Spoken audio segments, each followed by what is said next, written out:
system, and socialism is at root an economic system.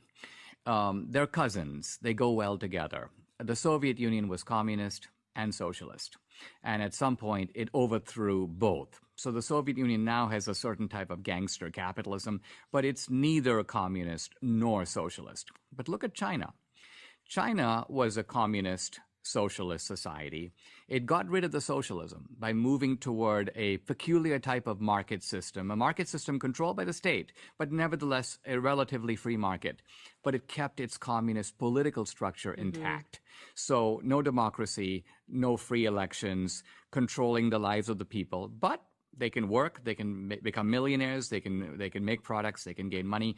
So China is a really good example of the way of preserving communism while jettisoning socialism. Well, the Chinese they're kind of offering their citizens a bargain, which is that you've been poor, desperately starving peasants for millennia.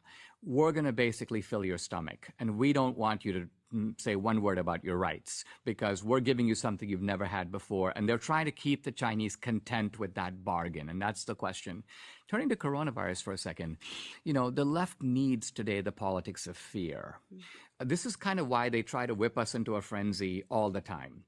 See, Marx thought you wouldn't need any of this. Marx thought that the revolution was scientific. It would come automatically. You don't even have to fight for it because it's going to happen by a law of history.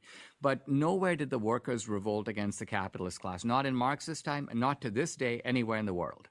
So the left has realized Marx was wrong about that. There's nothing scientific about socialism. What we need is panic. And then since the 70s, the left is like, we're running out of food. In the 80s, nuclear apocalypse. In the 90s, the ozone layer is going away. The last 20 years, climate change, the oceans are rising. And now coronavirus, the theme is the same.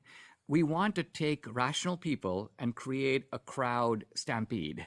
So because crowds behave differently than rational individuals in the crowd. If you can get people to think that their lives are in danger and they have to run, then they behave in ways, they do things, they submit to irrationality, and the left thrives.